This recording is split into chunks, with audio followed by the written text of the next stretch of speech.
Hello, my name is David Pendergrass, the pastor of discipleship here at First Methodist West Chase. I'm so glad you're watching this video.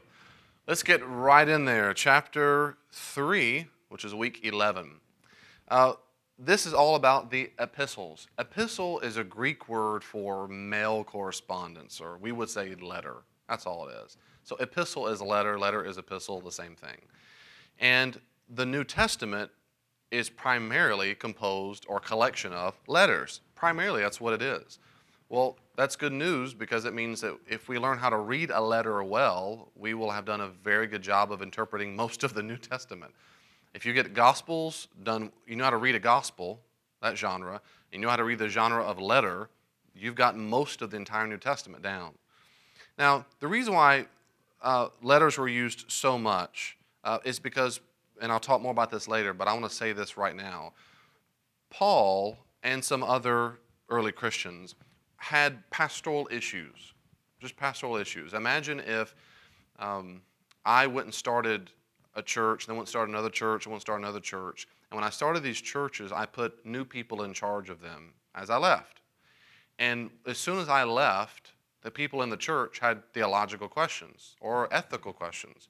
Is it okay for us to do blank? Is it okay for this to happen? What about this? What about God? What about people who've never heard the gospel? Can we lose salvation? What about these kinds of issues? And of course, since they can't call me, they can't email me, anything like that, they write me a letter. And I respond to them in a letter. Well, that's what the letters are. The letters are primarily, not only like that, but they're primarily written to address pastoral or theological concerns that various churches had. So, before we talk more about the content, let's first talk a little bit about what a letter looks like in the ancient world. There were personal correspondence, much like you might send an email to a friend that's curt and short and your punctuation might look poor, versus more professional-looking letters, which are usually longer, more formal, to like more of a professional email we do today, or professional letter. Well, letters in the ancient world also had that distinction. Philemon is a little more of a personal letter. The letter of Romans is much more formal. And of course, I have a list here on page 49, those written by Paul and those written by other authors. Now, most ancient letters, not all, but most of them, were very short, and they usually had about 6 parts. What's weird about the New Testament is the letters we have are extremely long for an ancient person. Philemon is real short, and that comes closer to normal. But usually most of them are even shorter than Philemon. But Philippians is Philippians is a good bit longer. But letters like 1 Corinthians, 2 Corinthians, Romans, Galatians, these are gargantuan letters for an ancient person. So that really stands out. But what is similar for our New Testament letters with ancient letters of the time is that they have a similar pattern. Now that's debated in New Testament scholarship, but there is a similar pattern that can be seen. And people who study this a whole lot, New Testament scholars, really like to emphasize these similarities and distinctions. But something to help you read it and your people in your D group to read it is to look at some of these common features. It'll help you interpret the letters better. For example, there's almost always the name of the author. Now, that doesn't mean the person who wrote the letter. It doesn't mean the person who actually composed the letter. It means the source of the information. So that means every time you see you ask the question, who wrote it, that's actually a trick question. For example, and I say this in the chapter, Paul almost certainly did not write any of his letters. He probably wrote a portion of some. For example, in Romans, it says in Romans that Tertius is Paul's amanuensis, or his scribe. Now, this might be hard for us to understand a little bit today in America, but in the ancient world, reading and writing were 2 specialized skills. You needed special training to do them. You could read and not write.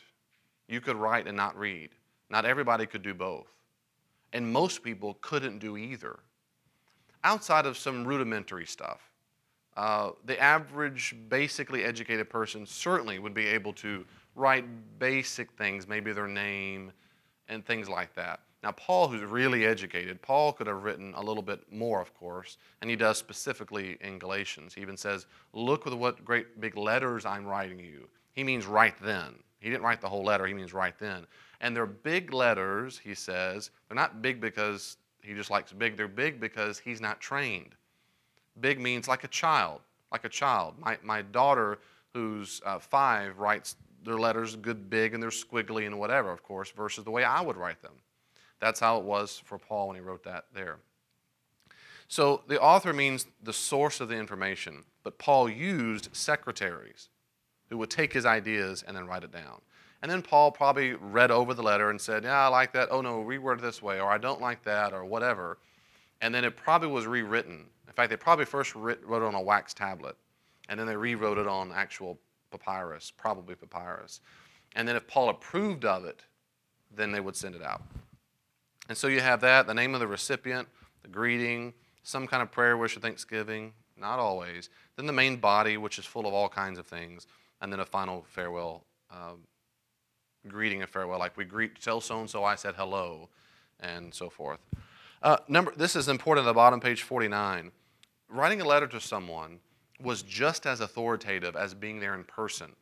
So it's really important for us not to read the letters as, let me say it this way, if you think letters usually are informal, like you're writing to Aunt Tilda, and it's not nearly as formal as writing, say, the president or for a class at a university, you might say, well, most letters are informal if that's your experience. And that they could be a little more flippant. Well, these letters and ancient letters were not flippant. They might be more personal in nature, which means they didn't always follow the same format, but they meant a lot. They were crafted on purpose, very deliberate.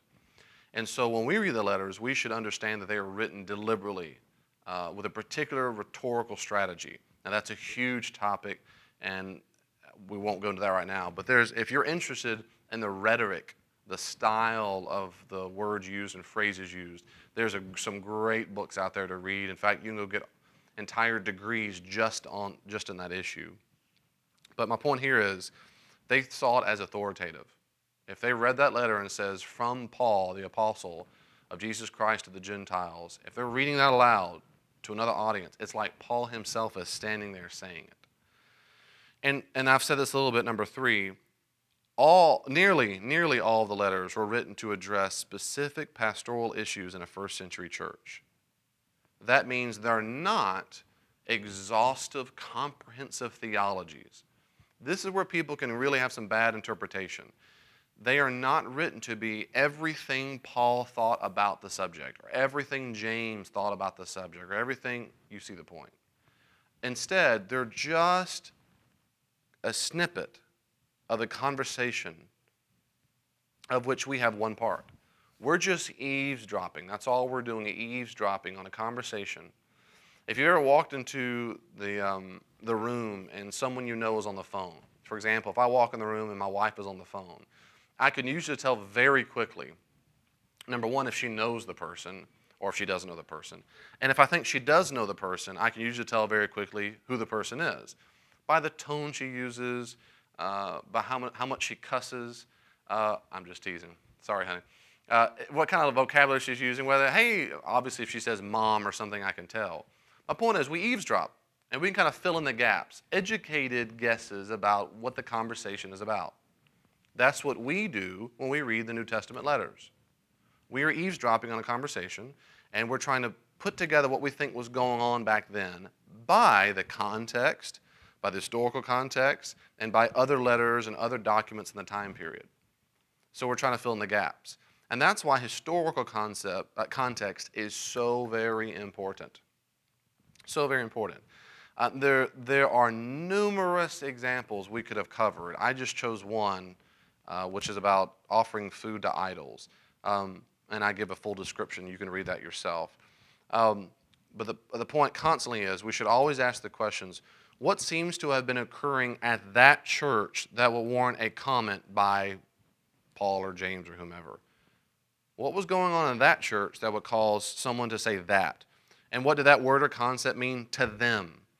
This is where it's slippery for us if we're not careful, because we will read James and say, James meant this because Paul said, And that's tricky. Now we're all on slippery grounds because James, as far as we know, did not consult Paul when he wrote his letter. James is writing to a particular community at a particular time, talking about a particular issue. And just because Paul might use a similar word doesn't mean that James means that word the same way. That's why context and so forth matters so much. Okay. Now I see a tip on the bottom, page 50. Our conclusions concerning historical context should be humble because you just don't know everything that was going on. And we should not fill in the blanks by guessing.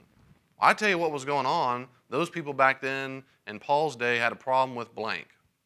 Well, and I said, and someone asked the person, where'd you get that from the text? I just think that's what's going on. Well, now we're just guessing. So sometimes our conclusions have to be pretty humble. We just don't know. For example, top page 51. In 1 Corinthians 15:29, Paul just references that certain Corinthians are being baptized on behalf of the dead. Paul neither approves nor condemns the practice. It's just in passing he mentions it. We don't know what Paul believed about that. What we also know for a fact, Paul didn't say, and you should go do the same thing too. It's just a passing comment. We will never know why they were doing it, who was doing it, what they hoped to accomplish by doing it. We might guess that they thought it saved dead people, but we just don't know. Sometimes we just hit a dead end. We say we don't know what was going on. We don't know enough information. Historical context, as usual, matters a whole lot. Good Bible dictionaries, commentaries, study Bibles will help you there. Last but not least, literary context, as you know, is very important. Keep thinking all the time, paragraphs, paragraphs, paragraphs, sentences, not one words. And I'll say this, I'll give a few examples here. For example, in the church, I've always and only heard our body is a temple of God used in reference to eating healthy and losing weight. One thing I know for a fact is Paul never meant that when he said that. I know that because I've read 1 Corinthians very carefully, and you can too, and notice that Paul is not saying anything about weight loss when he talks about our bodies being a temple of God. He's talking about sexual purity and so forth. So anyway, read that in your D groups and you'll see that context has nothing to do with losing weight. 2 Corinthians 6:14, when Paul says it's not good to be unequally yoked with a partner. Everybody assumes yoked means not being married or not dating a non-Christian. In context, it has nothing to do with marriage. Well, read that for yourself. Philippians 2:1-11 and so forth. Well, the point is there's all kinds of context issues. Now this week is all about exegesis, putting it in context. Next week, we're going to spend a lot of time on how to apply what we've learned about what it meant back then. So how to apply it, that's next week. So your people might be a little frustrated this week of saying, well, how do we apply it? What do we do with that? Tell them you have to come next week. And we're going to cover some good, wonderful, applicable tips or tools on how to apply the letters in appropriate ways. God bless you. Keep up the great work, and I'll see you next week.